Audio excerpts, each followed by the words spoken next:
What's up, everybody, and welcome to another edition of On a Couch Talking Sports. As always, I'm Robbie. Kyle is here. How you doing tonight, Kyle? Doing okay, feeling all right, for at least for now. We'll see what happens later, but I got my second vaccine, so that's why Yes. Kyle and I have both, within the last week, basically, of each other, received our second vaccine doses, which is very exciting. And so, I don't want to spoil anything too much, but there are talks that within the next couple of weeks, On a Couch Talking Sports may be returning to an actual couch. We shall. You guys will have to sort of leave you guys in suspense for when that's going to happen. But it is. It is coming, folks. It is coming. So prepare yourselves. Lock in. Back to the couch, as we like to call it. So very excited about that, and glad so far you are surviving shot number 2. I actually survived it pretty well myself, so that was a good thing. Nice. So for tonight's episode, we're going to kind of take a slight detour from sports specifically, and we're still going to be sort of talking about the show. We're more talking about the show tonight, and particularly pre-show meals. Yes, because if you've watched some of our episodes, especially in the past, and really especially before the pandemic, there were a lot of times we would go out to eat somewhere, order in food from somewhere for sort of a pre-show meal, and sometimes we would discuss it on the episode there, kind of give a little review maybe at the end of an episode, something like that. So for tonight's episode, we wanted to kind of dedicate the episode to talking about all the different places, food-wise, that we have visited over the years of filming On a Couch Talking Sports, because we've been a lot of different places, a lot of different cities and towns and stuff like that, and they've all kind of had their own unique appeals to us. Definitely a lot of good places to choose from. So, and I know Kyle, and I are both consider ourselves decent foodies, and always enjoy trying different things and different types of food, different genres, etc. So we kind of wanted to spend an episode talking about our pre-show meals and some of our favorites and all that good stuff. So Kyle, obviously, there's a lot there's a lot that comes with this particular topic, because obviously we have been recording this show now for over 7 years. So there's a lot to digest, no pun intended. All right, dropping them early tonight.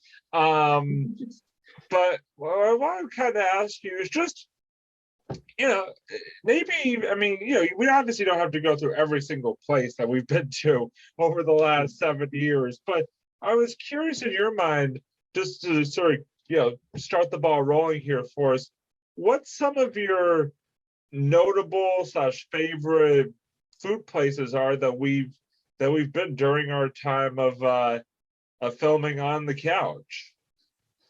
So I guess the way I want to approach this is, because there's so many to keep track of, I'm going to try to kind of maybe go on specific types of food and kind of talk about which ones really stand out in those, in that specific type of food, So for example, okay, so I'll start off with my favorite Chinese food place, because we've been to a number of different Chinese food places before the show, and I gotta say my favorite. This was a tough one, because we've been to a lot of really good ones. There are two that sort of stick out in my mind. There are two that kind of stick out in my mind. I'm sure they may be the same two that probably are sort of the top of your list. So. Yeah, oh yeah, totally. So I really, it's hard to figure out which I like better, because they both do certain foods really well. That's the thing. because like when I look at the two places I'm thinking of, Changsho, this place in Cambridge. If you go on Mass Ave in Cambridge, I mean, yeah, you probably guessed what I'm going to say. Porter Square. Oh yeah, definitely. If that was one of mine too. Yep. And also, of course, I'll let you talk more about this one though, because I know this is but China Sky. Those are obviously Yeah, like, yeah. yeah, oh yeah. But the thing is, they're both really, yeah, nailed it. They're both really great restaurants, and I just really, but the thing is though, it's hard to pick which one I like better, to be honest, because they both have like their strengths in like certain dishes. Like I absolutely love the scallion pancakes over at Changsho, and they have some of the best barbecue ribs. Like I love them. It made like some of the best appetizer, dishes there. And also I love their what's it called? Their mushi. It's that stuff you get like in the wrap and everything. But I also love China Sky's like sesame chicken and their shrimp, and they have like sushi there, and so it's a toss up. They're both pretty much tied. I was gonna see if I could figure out which one was better, but I really can't. So, uh, and also I would say for when it comes to best chicken tenders that I've ever had, I would like by far for me would have to be Old School, the one in Wellesley. I absolutely love their chicken tenders. I think that to me that's the standout dish. Every time I go there, that's what I always get there. I get the chicken tenders combo. You can pick all these really great sauces with it, like chili and honey barbecue, buffalo. They even have like their own version of the buffalo sauce, like they call it the old school style. It's really great. I love it. And the chicken itself, when you bite into it, it's not like this like overly fried chicken, which a lot of other places do. Like you can actually, it's like you can see like the white meat, and like it just tastes so good, and it's just lightly crispy. Like, but and also the thing is, when you look at the menu, they say they tell you 4 pieces of chicken and fries, and you're thinking, okay, that's for $9, like that's not a lot. But when you get it, it's a lot. They give you, Oh yeah, yeah. Oh yeah. and like they just, oh man, they give you so Great much. dressing too. Great dressing too. Yeah, they give you like the nice little blue cheese dip on the side. Oh my goodness. And they also give you extra celery. It's actually a very dense meal that they give you, it's just great. To me, these are my favorite chicken tenders.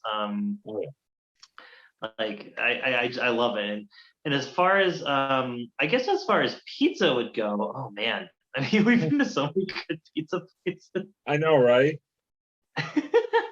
I would say my personal favorite, at least right now, would be Dragon Pizza. Kind of going more into like Somerville. I mean, my favorites always change. It goes back and forth between Dragon, North End Regina is like it's kind of a toss up between those two for me, but I love Dragon Pizza because they have some really wacky flavors. Like you can get some like I think it's like a mushroom truffle flavored, like a white pizza, and they have like a really great like honey bacon flavored like it's really cool. And what I also love about that place too is not only can you get pizza, but you can also get like a side of kebab. Like it's just pizza and kebab. You can just do it. You can go all in and get like a shrimp or a chicken kebab, and it's delicious. Like the way they make it is, it's so good. Great combination. But yeah, I think that those are some of my, at least a taste, if you will, of my favorite spots. How about you? Yeah, so there's like three that I kind of want to focus on, and one of them is kind of piggybacking off of what you said earlier. Two are kind of have a nostalgic kind of reasoning for me, and the third one is just a place that we've been to a few times I've really grown to like. And you were just talking about pizza. So the first, is Kyle mentioned about a minute or so ago, is China Sky. I love China Sky dumplings. I love their sushi. Their salmon rolls are like to die for. And they also have this great shrimp dish. I'm completely blanking on the name of it, but it's like shrimp with like this orange sauce, like that. It's just so good.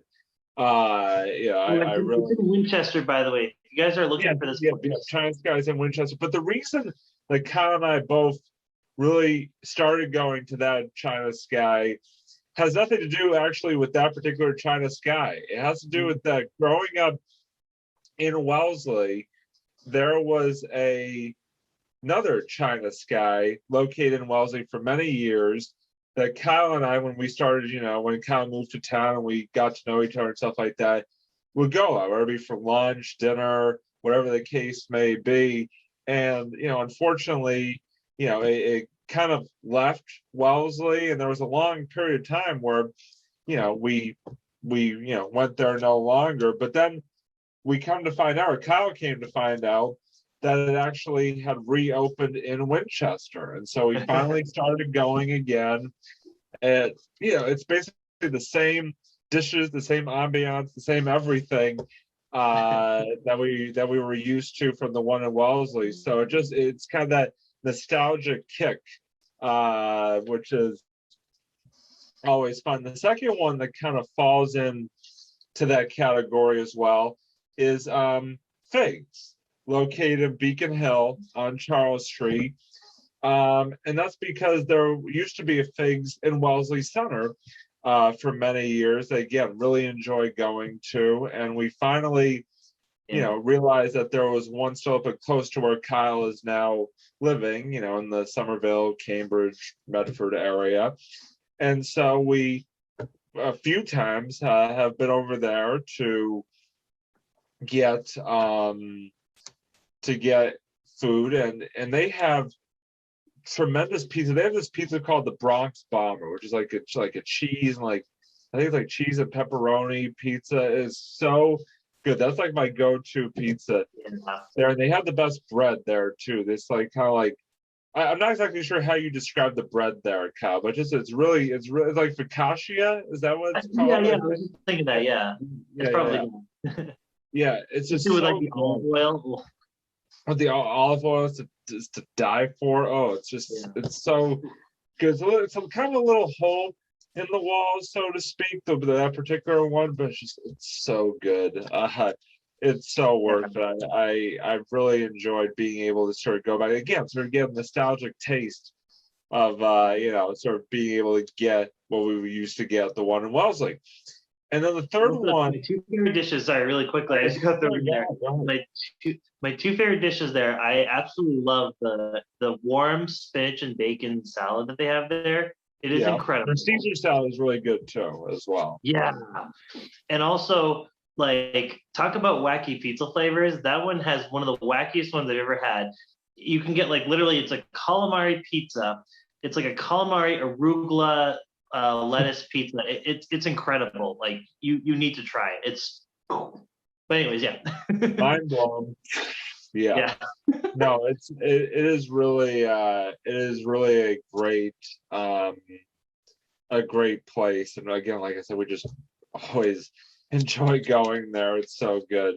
And then the third one that I kind of wanted to touch on that we've sort of started going to over the last couple of years, and I've really grown to like, is this place in Porter Square in Somerville, or what is Porter Square technically in Cambridge or in Somerville? I think it actually kind of like is on the. I think it's in technically both areas. Okay. So basically, this Cambridge Somerville area, Porter Square area. This place called the Newtown Grill. It's kind of like a bar like type feel to it, but obviously it has like restaurant seating as well. And I love their bar pizza.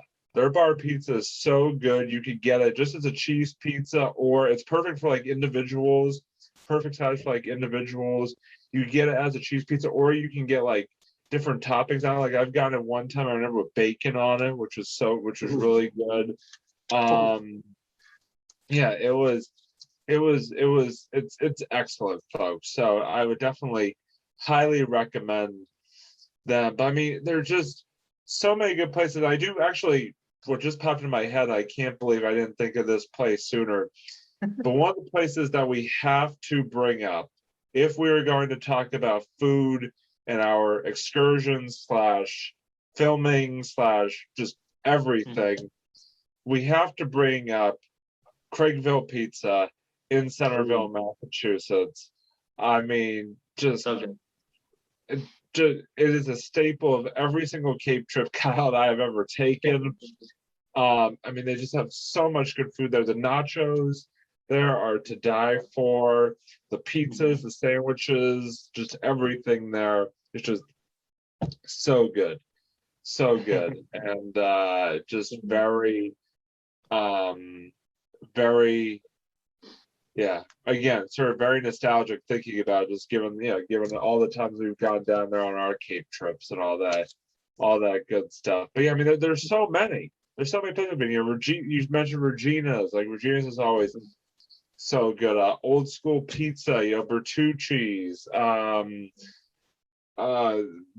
Just Chang Shou is so good. I mean, Robbie, you turned me into a believer of Regina's. Like I remember you were talking about it for so long, and I had not even been there, especially to like the original North End location.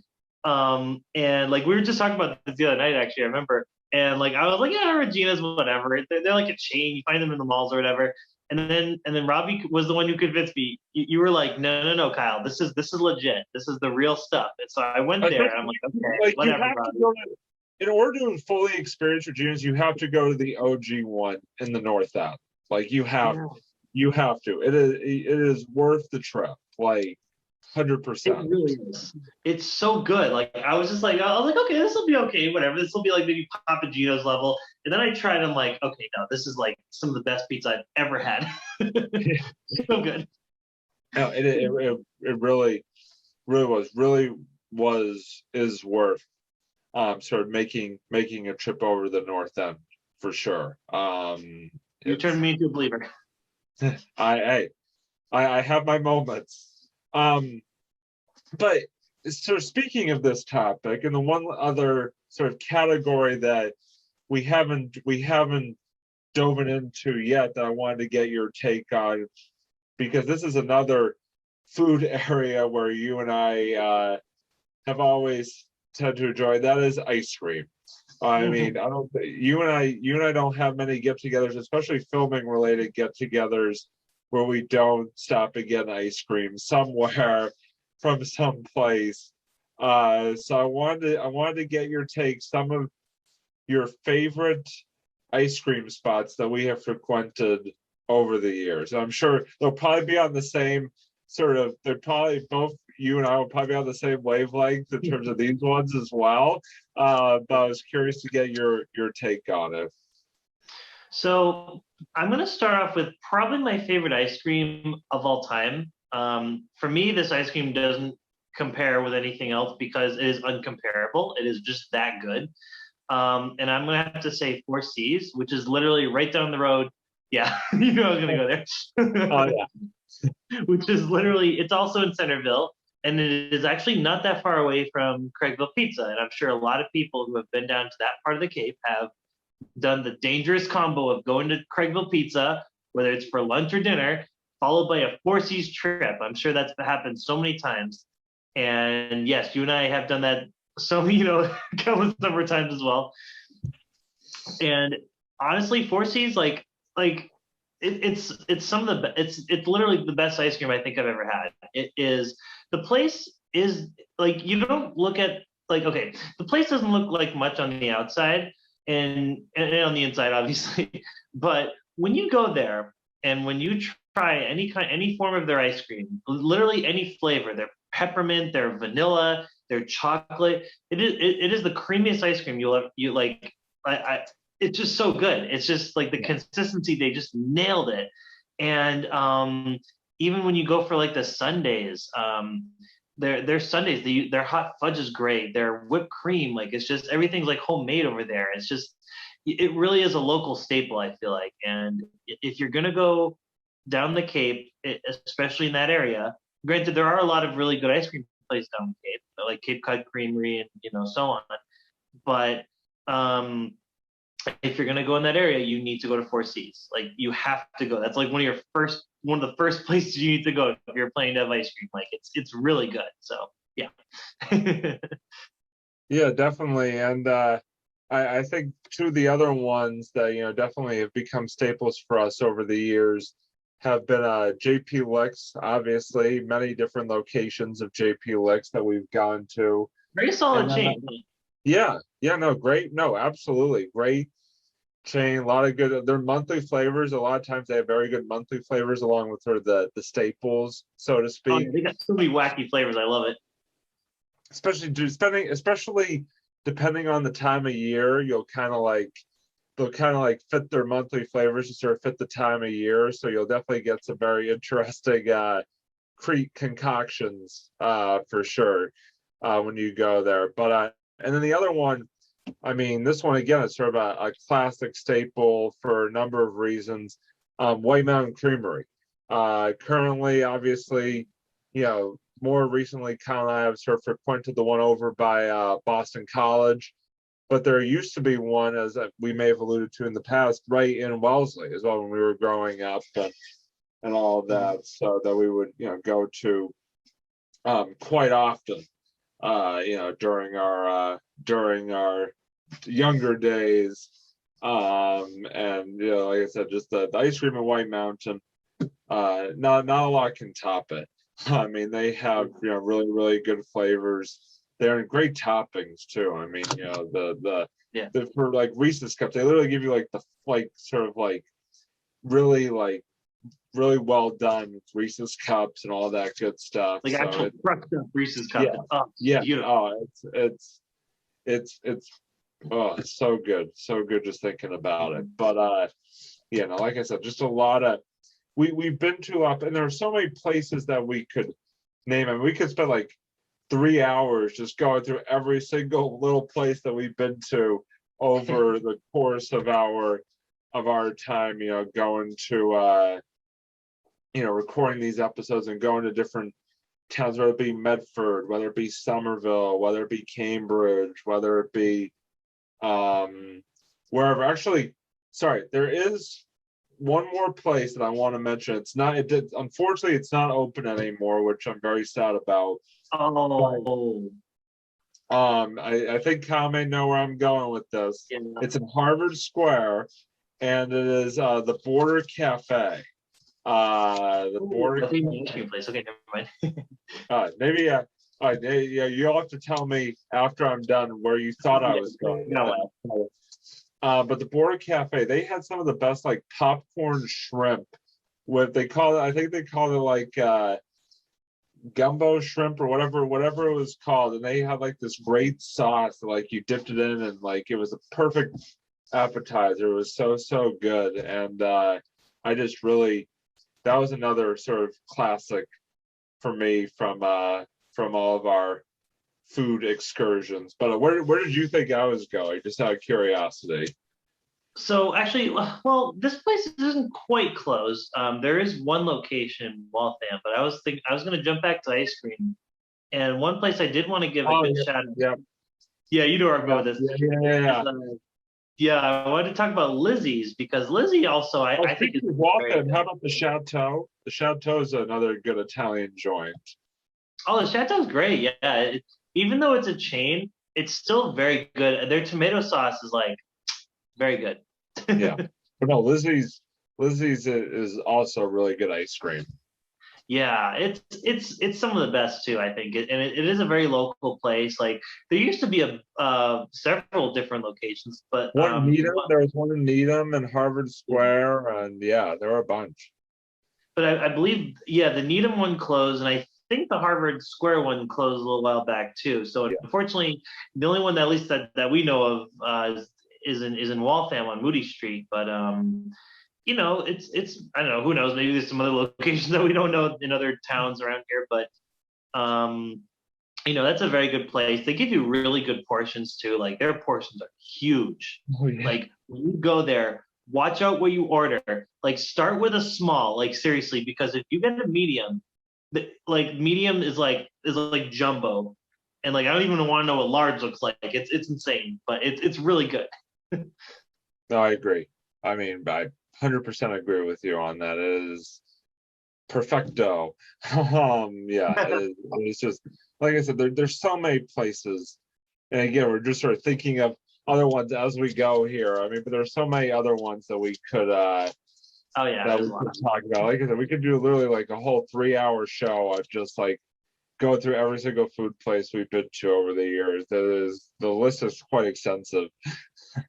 We could just do like a sequel episode on this, like down the line. We could Yeah. just be like Oh yeah. best foods Yeah. part two. A whole series of episodes. Yeah. Exactly. No, you're not kidding. Um, but we do want to kind of start to move on in the episode.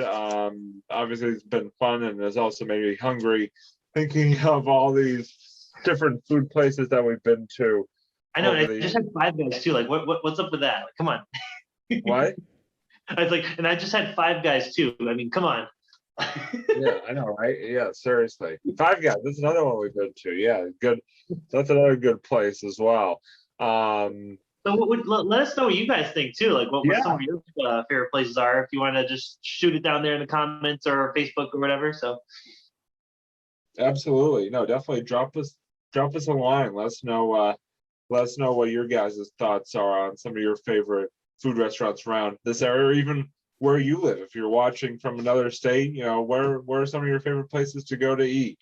We love to hear. But again, we do want to kind of start to wrap up tonight's episode and to kick off the sort of end segments of tonight's episode. We are going to go to. I'm very excited to hear where this particular segment is going tonight. It is the Sue's reviews, which apparently I've been told I may have a small role in tonight. So I'm very intrigued to see where this is going to go. Kyle, take it away with the latest Sue's reviews. oh yeah, I'm roping you in this discussion because originally I was actually going to review. Yeah, originally I was just going to plan on reviewing Zack Snyder's Justice League, the 4 hour superhero epic cut. But I figured, you know what, I'll just push that to next week or whenever we do the episode next. So instead, I wanted to talk about an issue that's been kind of going on for a little bit for for a number of different gaming systems, and this is the issue about digital games. Um, so the big story right now is that people are complaining that Sony is pulling they're getting rid of the PlayStation 3 and Vita digital online stores where you can buy games. So that just kind of begs the question, like, there are a lot of merits to having digital games, to like buying them just through your system and just, downloading them onto your system versus physical. You got a game right here in your hand versus the physical game. So I was actually going to ask you, just in general, like not even doesn't even have to relate to this issue. If you had to choose, if you had a gaming system and you wanted to buy some of your favorite games, like I don't know, James Bond or Madden or whatever game comes out, how would you prefer to buy it? Would you prefer downloading onto your system, or would you rather have the physical copy? So what do you think? Yeah, no, that's an interesting question. I actually, and again, I'm kind of thinking about this sort of off the top of my head. I obviously was not told about this topic until right now. But no, I think when I really think about it, I would actually go with the digital download for one specific reason. And that's because like with the hard, I mean, hey, listen, I love the hard copies of games. I mean, that was my childhood. Every Christmas I would get like the newest stash of like the physical video games like you were just holding up and all that. And I loved it. I loved it. The problem with the physical games is that, especially as they get used a lot more, they do tend to sort of wear and can get smudged and they can get skippy and stuff like that. It's hard to sort of keep them clean and sort of fully durable. But obviously, if you download a game, it's a little bit easier. You don't have to worry about like smudging the disc or all these different things that you do with the physical game. So I think, like for me, and again, Kyle, feel free to disagree with me here, but I feel like for me, that just for that reason alone, I would tend to lean toward. Again, I haven't really done video games on a consistent basis in a long time. I kind of have, sort of gone off of video games, so to speak, as the years have gone along, or playing with Kyle and maybe my sister Sarah. But I would tend to say if I had to choose between the two, I would definitely say for like that specific reason, I would probably go more towards the digital side of things than the physical game. Okay. No, that's honestly, Robbie, that's a really great argument. Me personally, I'm a little more. So this is interesting because I really think there's merits to both sides. I tend to lean a little more on the physical side because I'm kind of like I'm kind of like a gaming I'm a little bit of like a gaming historian in some certain ways. Like I like to really preserve copies of games. I just really like the physicalness of like just getting the game and holding it, and you just pop it in and you can just play it whenever you want. Whereas but yes, Robbie, you were right. Like Robbie did present an interesting a very true argument because yeah, shelf space, how much is enough at this point? Like if you want to buy a lot of video games, you're going to need some shelf space for all the physical games. So yeah, that can be a big problem, especially if you move a lot. You're going to have to get boxes and boxes of them. But the one thing about digital games though that I do have a bit of a problem with is that when you download the digital games, you have to also be very conscious about how much space you have on your system. So digital games do take up a lot of space, especially games nowadays, because the more like the better the graphics are, the more they actually need space in the system. So it's like, what games used to be like several megabytes, but now they're like a lot of games can be like several gigabytes, and it can really take up a lot of space. If you do buy too much, if you're a major someone who wants to buy a lot of games, and so it is hard, I think, like in the digital sense to do that, especially if you don't have the space and if you want to buy a lot of games. But if you don't want to buy a lot of games, then it's not a big problem at all. So it's interesting. There's a lot of different there's merits to both, I think. And like and the other thing too is with digital, you don't have like the extensive library.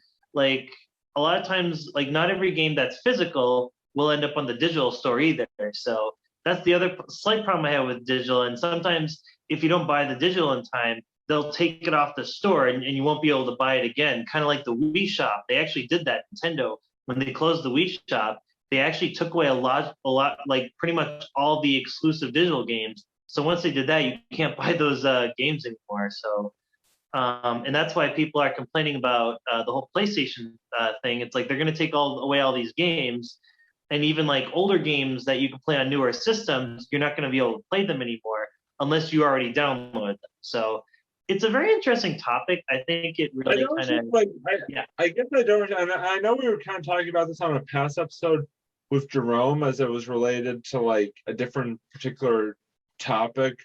I forget exactly what we were talking about. It was kind of similar to this. I don't understand why. Mm-hmm. Yeah, I don't understand why they would do this. Like, I don't understand as a video game company why you would make this move, because obviously, you're a business and you want to make the most money possible. And I just feel like doing something that might risk alienating your fan base just doesn't seem to be good business practice to me. I don't understand why you would want to do something that could go completely against your goal as a business, which is to make money. It just, like I said, doesn't the thought process there just not quite compute for me. So it's definitely a very questionable strategy as far as I'm concerned. Yeah, no, exactly. Because you're right. I remember we were talking about how Mario for the 35th anniversary, that Nintendo at the end of last month they pulled out the Super Mario 3D All Stars game and like one of the other digital games, and so it can be, yeah, you're right. Like it can be, it's a huge problem. It's like, yeah, you're right. Why would you do that? Like especially if a lot of people are still downloading it, if a lot of people want to play it, if they haven't even got the chance to play it, maybe because they had too many games that they were working on. So yeah, it's a very interesting discussion, and I'd really like to hear what you guys think about it too.